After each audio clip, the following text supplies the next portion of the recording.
Have you ever wondered why some people seem to lose respect for you without any apparent reason?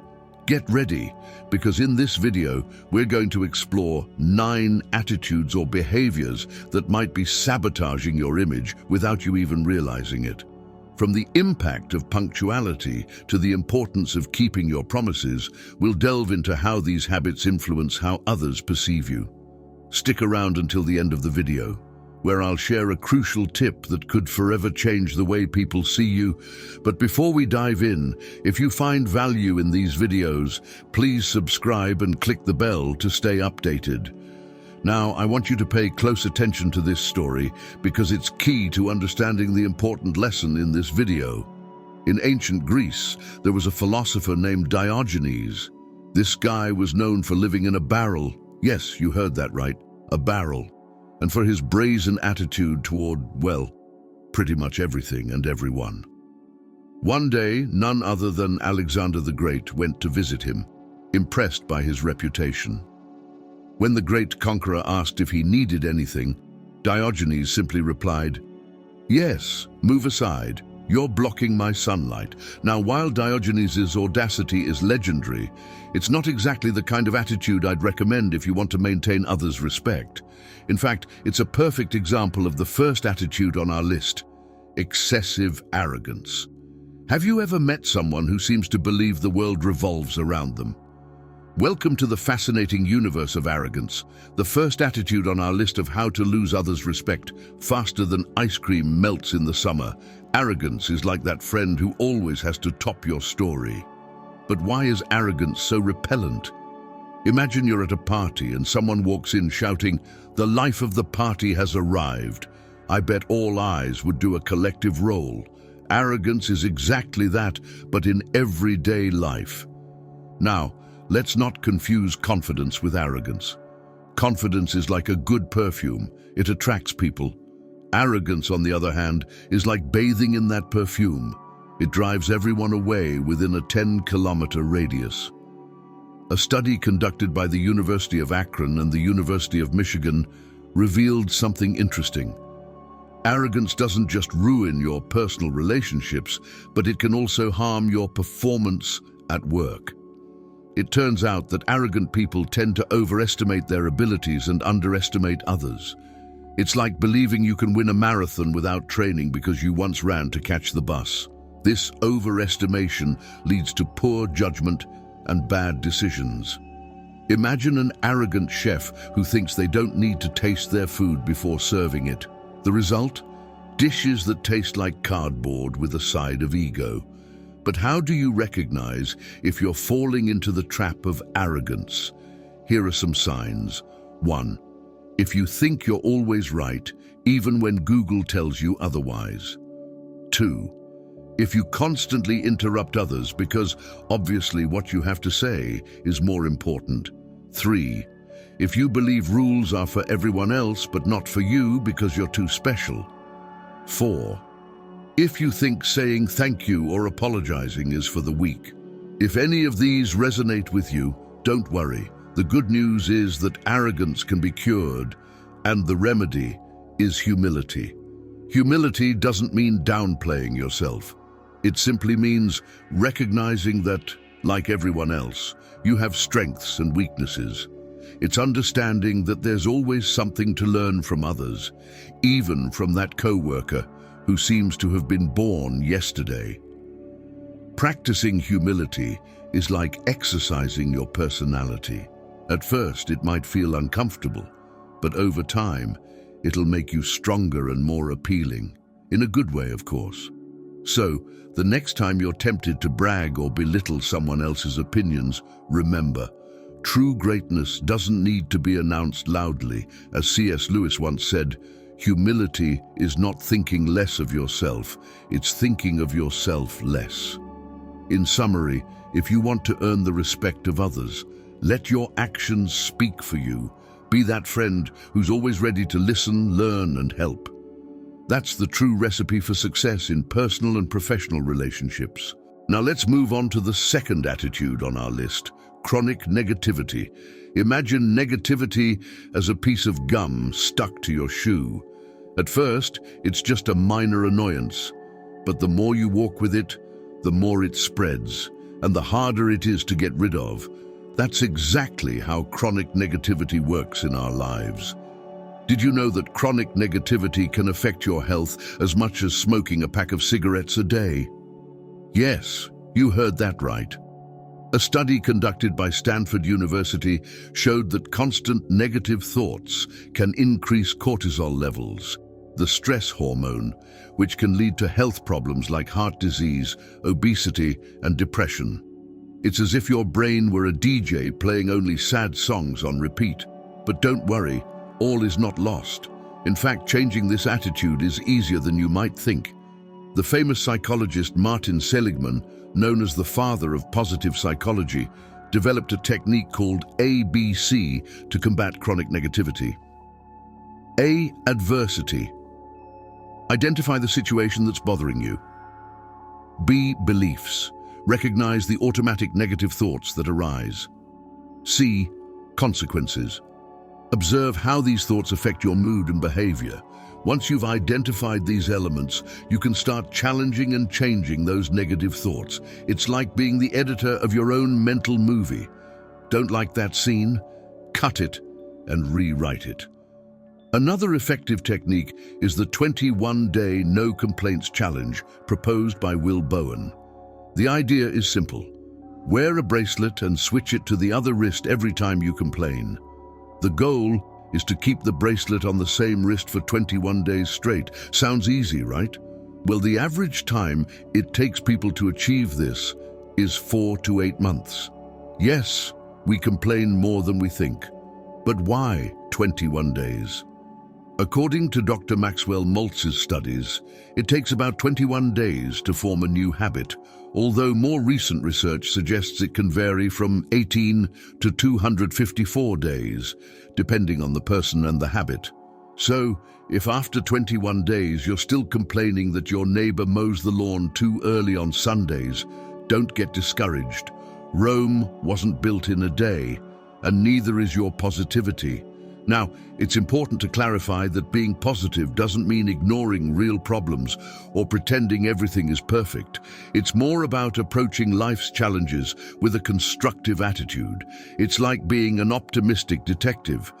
You recognize there's a problem, but instead of complaining, you focus on finding solutions. The famous entrepreneur Richard Branson once said, "Don't complain, make things happen." And boy, has it worked for him, right? The guy has his own island and is planning trips to space.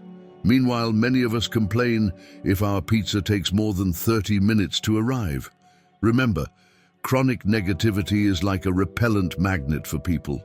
No one wants to spend time with someone who constantly sees the glass half empty, especially if that glass contains a delicious fruit smoothie.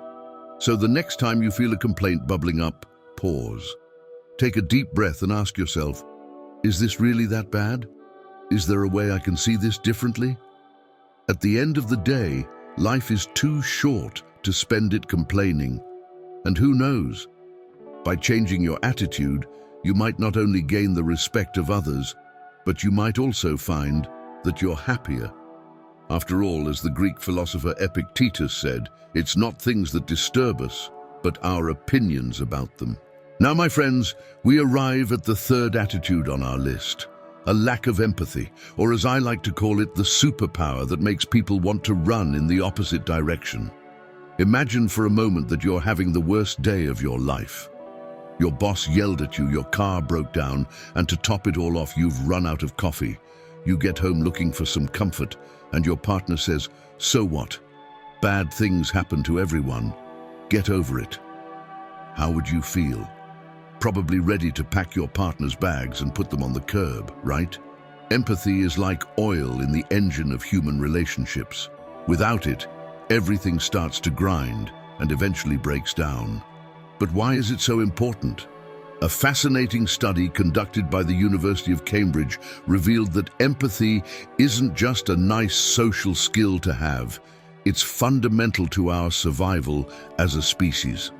It turns out that our ancestors who were more empathetic were more likely to survive and reproduce. Why? because empathy helps us form bonds, work in teams, and take care of each other. But don't worry if you sometimes struggle to put yourself in others' shoes. The good news is that empathy is like a muscle. The more you exercise it, the stronger it gets. So the next time someone shares their problems with you, instead of jumping to offer solutions or minimizing their feelings, try simply listening and saying, "That must be tough. How do you feel?" You'll be surprised by the difference it can make.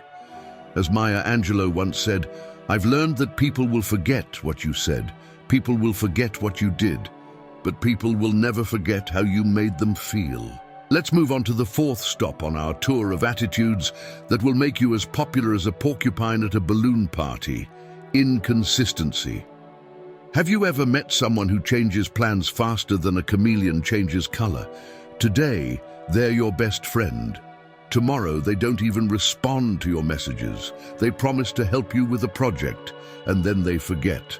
This, my friends, is the inconsistent person in their natural habitat. Inconsistency is like trying to build a house of cards in the middle of a hurricane. No matter how hard you try, everything collapses at the most unexpected moment. But why is inconsistency so damaging to our relationships? Well, it turns out that human beings are creatures of habit. We like predictability and stability. It's something ingrained in our DNA since the times when knowing where to find food and shelter was a matter of life and death. A study conducted by the University of California showed that consistency in interpersonal relationships is one of the most important factors in building trust. And without trust, well, we're basically doomed to a life of loneliness, surrounded by cats. Not that there's anything wrong with cats, but you get my point. So, if you find yourself constantly changing your mind, canceling plans, or failing to meet your commitments, it's time to make a change. As the great Bruce Lee once said, "I fear not the man who has practiced 10,000 kicks once, but I fear the man who has practiced one kick 10,000 times." In other words, consistency is key. Start with small commitments and keep them. If you say you're going to call, call. If you promise to be somewhere, be there. Little by little, you'll build a reputation as a reliable and consistent person. And believe me, that's worth more than all the gold in the world. Before we move on to the fifth attitude, if you're enjoying the video, don't forget to hit the like button and subscribe to the channel with the bell so you don't miss future videos. And if you enjoy this type of content as much as I do, comment, personal improvement. Let's keep learning together and improving our lives. Attitude number 5, lack of integrity. Imagine for a moment that you're at a restaurant. The waiter brings you a dish that smells delicious, has impeccable presentation, but when you taste it, it's like cardboard. That, my dear friends, is what happens when someone lacks integrity. On the outside, everything seems perfect, but on the inside, well, let's just say it leaves a lot to be desired. Integrity is like underwear. We should all have it, but it's not something we go around showing off. It's that quality that makes us do the right thing even when no one is watching. But why is integrity so important? Well, aside from keeping you from becoming the villain in your own life story, integrity is crucial for building strong and lasting relationships. A fascinating study conducted by Harvard University revealed that companies with a strong culture of integrity not only had more satisfied employees, but were also more profitable in the long run. Coincidence? I don't think so. Lack of integrity is like a slow poison. At first, you might not notice its effects, but over time, it destroys everything in its path. Lying, cheating, bad-mouthing others behind their backs. All of these are manifestations of a lack of integrity that sooner or later will catch up with you. As Mahatma Gandhi once said, "Happiness is when what you think, what you say, and what you do are in harmony." And let me tell you, my friend, there's nothing more attractive than a person who lives according to their values. So, The next time you face a situation where you could take the easy way out at the expense of your integrity, remember, others' respect and your self-respect are worth much more than any short-term gain. Now let's move on to the sixth station on our train of attitudes: lack of responsibility. Have you ever met someone who always has an excuse? You know, that friend who's always late and blames the traffic even though they live 2 blocks away, or that coworker who never finishes their tasks on time because the universe conspires against them. Well, my friends, that's lack of responsibility in all its glory. Responsibility is like gravity. It doesn't matter if you believe in it or not. It still exists and affects everything you do. And just like gravity, ignoring it can have pretty painful consequences. But why is it so important to be responsible? Well, aside from keeping you from becoming the laughingstock of your social circle, responsibility is crucial for earning the respect of others and, most importantly, self-respect. A study conducted by Stanford University showed that people who take responsibility for their actions tend to be more successful in their careers and more satisfied with their lives overall. Surprising? Not really. After all, when you take responsibility, you take control of your life. Lack of responsibility is like playing the blame game all the time. And let me tell you, that's a game where everyone loses. Blaming others, circumstances, or fate for your problems might seem easier at the moment, but in the long run, it only leaves you feeling powerless and frustrated. As the great writer George Bernard Shaw once said, people are always blaming their circumstances for what they are. I don't believe in circumstances. The people who get on in this world are the people who get up and look for the circumstances they want, and if they can't find them, make them. So, the next time you feel tempted to make excuses or blame others for your problems, remember, taking responsibility might be uncomfortable at first, but it's the first step toward personal growth and earning others' respect. And who knows, you might discover that being responsible is like having a superpower that allows you to control your life and your destiny. Doesn't that sound much better than being the eternal victim of circumstances? Now let's move on to the seventh attitude. Have you ever felt like your time is less valuable than everyone else's? Well, my friends, today we're going to talk about the attitude that makes people lose respect for you, disrespecting others' time, or as I call it, the art of making people want to strangle you with your own watch. Imagine this. You're waiting for a friend for dinner. 15 minutes pass, 30 minutes, an hour, and nothing. Finally, they show up with a carefree smile and a "sorry for being late." If at that moment you feel like throwing the menu at their head, I don't blame you. Disrespecting others' time is like a silent thief that steals something you can never get back. And here comes the confession. I'm fighting this problem myself. Yes, friends, ironic, isn't it? But hey, at least I'm trying to change it. And organizing myself is as hard as trying to comb a cat with a fork. But we're not alone in this battle. The famous entrepreneur Richard Branson once said, "Respect is earned with excellence, consistency, and respect for others' time." And boy, was he right. When you're late, you're not just wasting others' time, you're also sending a clear message: my time is more valuable than yours. And believe me, no one wants to be friends with someone like that. So how can we start being punctual? Here are some tips. Tips I'm trying to apply, and yes, sometimes I fail spectacularly, but hey, it's the effort that counts, right? 1. The 10-minute rule. Plan to arrive 10 minutes before the agreed time. If you're early, great, you have time to relax. If there's traffic or an unexpected delay, you'll still arrive on time. 2. Be realistic with your time. If you know it takes you 30 minutes to get ready, don't plan to do it in 15, unless you have superpowers, of course. 3. Learn to say no. Don't commit to more than you can handle. It's better to say no than to be late or fail to deliver. Use alarms. Set alarms for everything. Yes, everything. Even for breathing if necessary. Your phone is your best friend in this mission. 5. Prepare the night before. Get everything ready the night before.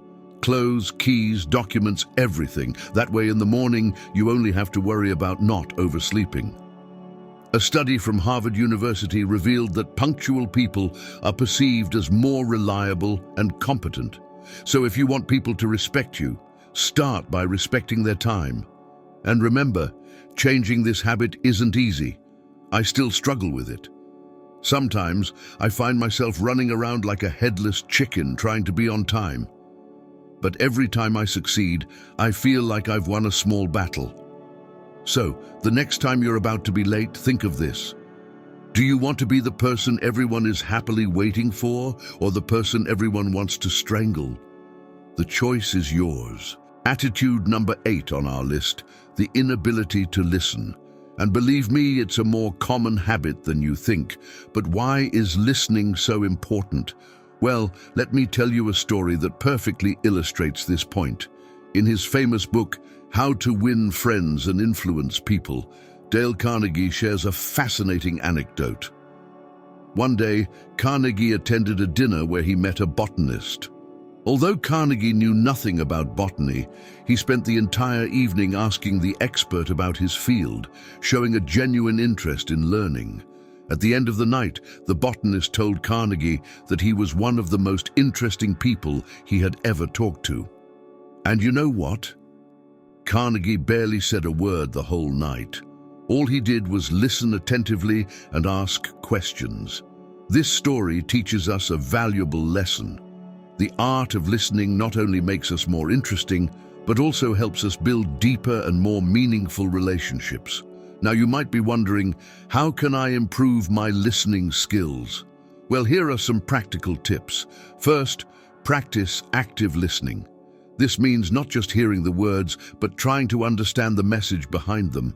Imagine you're a detective trying to solve the mystery of what the other person really means. Second, stop thinking about your response while the other person is talking. I know it's tempting, but resisting this urge will help you focus on what's being said. Third, ask relevant questions. This shows that you're paying attention and that you're genuinely interested in what the other person is sharing. It's like playing conversational ping pong. The ball goes back and forth, keeping the game interesting for both players. Fourth, avoid interrupting. I know it's sometimes hard, especially when you have a brilliant idea you want to share. But remember, every time you interrupt, it's like you're telling the other person, what I have to say is more important than what you're saying. And lastly, but certainly not least, as we've mentioned before, show empathy. Try to put yourself in the other person's shoes. How do they feel? What's motivating them to say what they're saying? Now I have a small challenge for you. In your next conversation, try to apply these tips. You'll be surprised at how the dynamics change when you really focus on listening. Remember, being a good listener will not only make you more respected, but will also open doors to new friendships, opportunities, and knowledge. As the Greek philosopher Epictetus once said, we have 2 ears and 1 mouth so that we can listen twice as much as we speak. So, the next time you find yourself in a conversation, think of Dale Carnegie's botanist. Will you be the one who talks non-stop about your achievements and opinions? Or will you be the one who listens with genuine interest, making the other person feel valued and understood? And now, let's move on to the 9th and final attitude, a lack of authenticity, or as I like to call it, social chameleon syndrome. Do you know someone who changes personalities faster than they change underwear? Lack of authenticity is like wearing a mask 24/7. You might fool some people for a while, but eventually the mask falls off. And surprise! No one knows who you really are. The Greek philosopher Heraclitus once said, "Character is destiny," and he was absolutely right. Your character, your true self, is what determines your path in life. When you try to be someone you're not just deceiving others, you're deceiving yourself. A fascinating study conducted by the University of Cambridge revealed that people who are authentic in their relationships report higher levels of satisfaction and well-being. Coincidence? I don't think so. Being authentic doesn't mean you have to share every thought that crosses your mind. Please don't do that. It means staying true to your values, your beliefs, and your essence. As Oscar Wilde once said, be yourself. Everyone else is already taken. Remember, respect from others isn't something you can demand. It's something you earn. And you earn it through small daily actions, through how you treat others, and most importantly, through how you treat yourself. So go out there, be authentic, listen to others, and who knows, you might find that gaining others' respect isn't just nice, it could be the beginning of deeper and more meaningful relationships. And if all else fails, you can always get a cat. They'll respect you, or at least pretend to, as long as you keep feeding them. If you've made it this far, type in the comments, respect is key, so I'll know who the victorious ones are who made it to the end of the video. Now, I recommend watching one of these 2 videos to continue learning about Stoicism and human psychology.